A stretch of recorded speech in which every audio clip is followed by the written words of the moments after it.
There's something strange Mike noticed after years of watching how people talk about money. The smartest people he's ever met aren't always rich, and the richest people rarely talk about money at all. Mike used to believe, if I read enough books and work hard enough, money will eventually find me. Turns out, money doesn't read books with you. He's seen people who make twice his income but live like they're constantly about to lose Wi-Fi. And he's seen people who earn less, yet sleep like babies every night. The difference isn't the numbers, it's how they think about money. Mike made his own mistakes. He used money as a reward for exhaustion. He compared himself to others and kept asking, when will I finally catch up? Until he realized a truth that stings a little but matters a lot. Money doesn't ruin our lives. The way we behave around money does. So today, Mike is sharing 5 lessons about the psychology of money. The things most people wish they had understood before earning their first dollar. And before we start, let me ask you something simple. What's one money mistake you've made in the past? No details needed, just one honest line in the comments. Everyone has their own money story. No one is crazy about money. Mike realized something important after years of watching how people deal with money. No one is actually irrational with money. We're all being perfectly logical based on our own life story. The way you spend, save, invest, or worry about money doesn't come from spreadsheets or finance books. It comes from what you've lived through. Some people grew up during financial crises, so they hold on to cash tightly and avoid risk at all costs. Others came of age during booming markets. They're comfortable taking risks and believe, it'll work out, it always goes up. Neither of them is wrong, they just have different financial memories. Author Morgan Housel calls this personal finance history, the idea that your past quietly shapes how you treat money today. The problem is, we judge other people using our own experience. We see someone investing aggressively and think, wow, that's reckless. We see someone holding too much cash and think, that's outdated. But if you had lived their life, you'd probably do the exact same thing. Mike used to believe there was one correct way to handle money, until his own mistakes proved otherwise. So the first lesson isn't, what's the best strategy? It's this: everyone sees money through a different lens. And once you understand that, you stop comparing, stop blaming yourself, and start building a money system that fits your life, not someone else's highlight reel. Real wealth is what you don't see for a long time, Mike thought like most people. When he saw someone driving a nice car, living in a big house, wearing expensive clothes, his brain automatically said, they must be rich.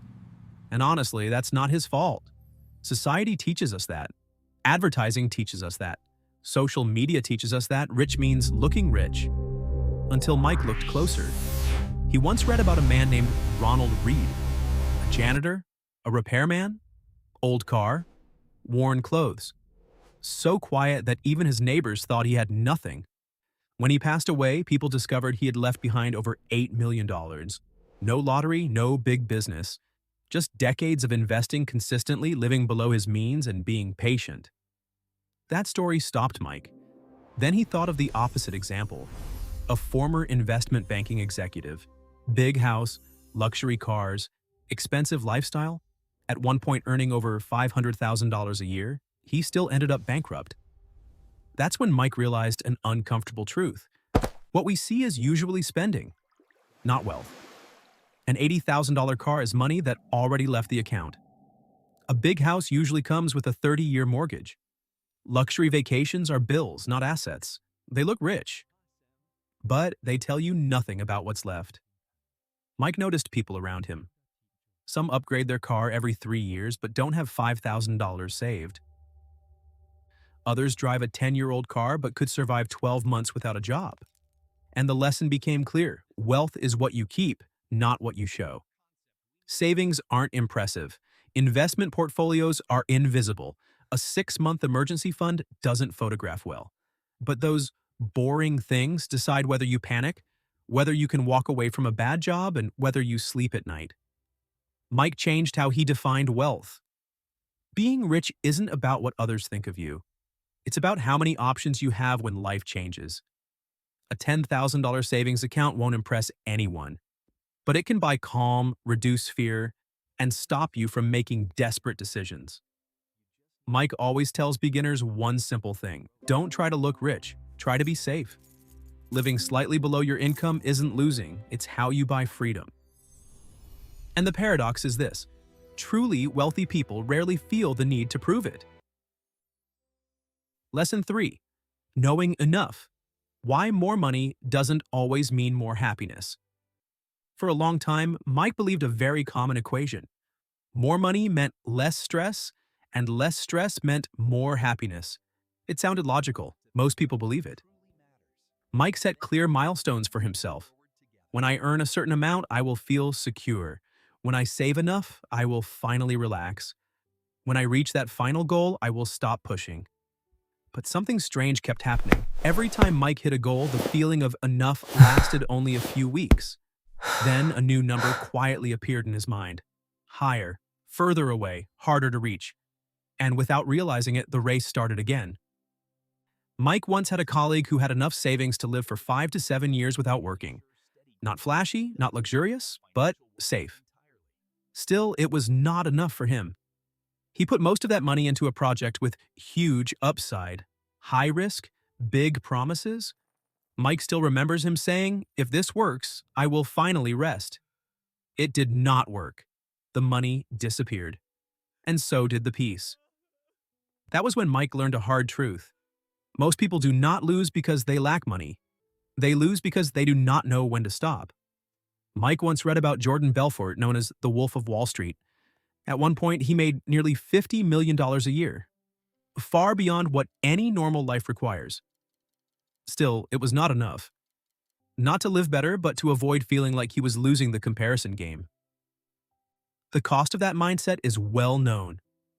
Eventually, Mike asked a simple question: why is enough so hard to reach? The answer was cold but clear.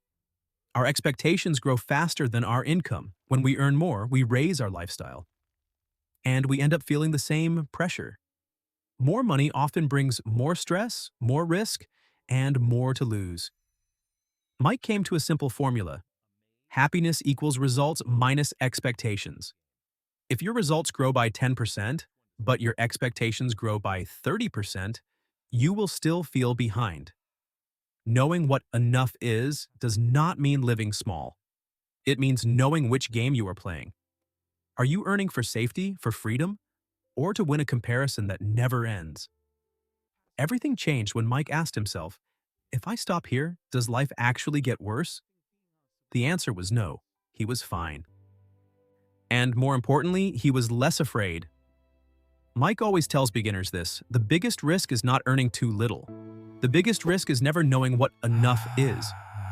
When you define enough, you do not just protect your money, you protect your life. Lesson 4. Money buys time freedom, not just stuff. For a long time, Mike believed working harder was always the right answer.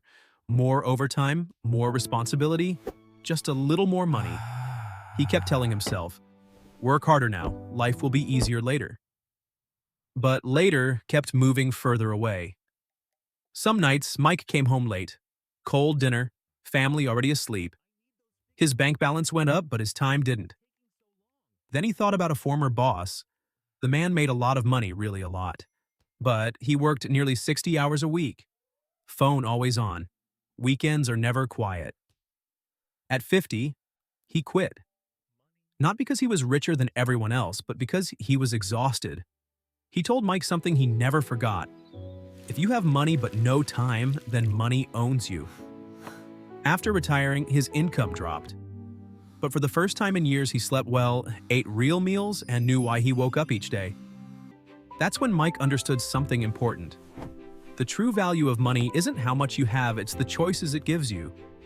The choice to say no to a bad job. The choice to rest when your body needs it. The choice not to panic when life hits you. A small emergency fund won't make you rich, but it can make you less afraid. Mike felt this personally. Before savings, every decision felt heavy. Not because he didn't know what was right, but because he had no options. As he started saving, even a little, his mind felt lighter. Not because he had more money, but because fear had less control. Mike always says this plainly. Money isn't meant to buy more things. It's meant to stop you from being forced to do things you hate. Comfort fades quickly, but breathing room lasts a long time. Being rich isn't owning everything. It's not being owned by anything. Lesson 5. Stop trying to impress. Why comparison is the enemy of wealth. Mike admits something he once hated saying out loud. He didn't always spend money because he needed to. He spent it because he didn't want to feel behind. Not behind at work. Not behind in skill. Behind in other people's eyes. He'd scroll social media and see friends, buying houses, driving new cars, traveling in luxury.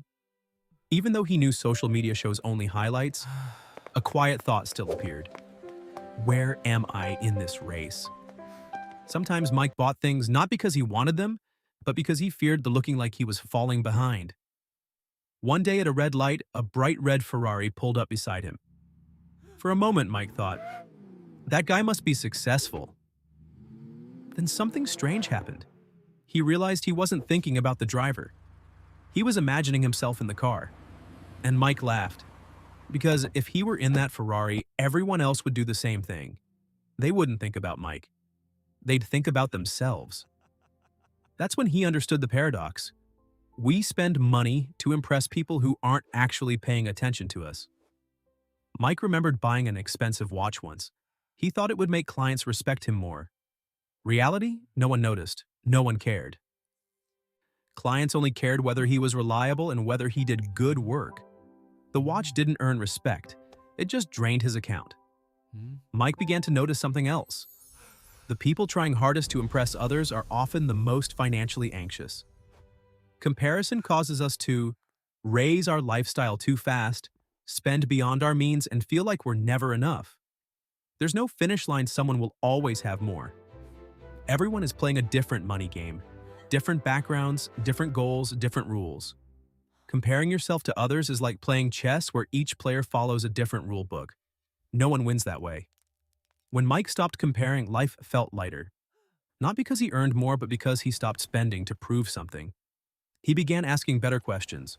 What do I actually need? What makes me feel secure? What is enough for me? The answer surprised him.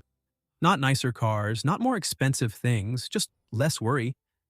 Mike leaves beginners with this truth. Financial freedom doesn't come from being admired. It comes from not needing admiration at all. When you stop living to impress, money starts serving your life, not your image. Wealth isn't about having more. Wealth is about feeling lighter. After years of watching money, his own and other people's, Mike realized a truth that sounds simple but is incredibly hard to swallow. Money is rarely the biggest problem. How we think about money is. Mike has seen people who make a lot of money yet live constantly on edge. And he's seen others with modest incomes who live solid, calm lives and sleep just fine. The difference isn't the number. It's behavior. When you understand that, everyone has a different money story. Real wealth is mostly invisible. Enough is a skill, not a number. Money should buy time freedom, not pressure. And comparison is the most expensive trap in the world. You start playing a different money game.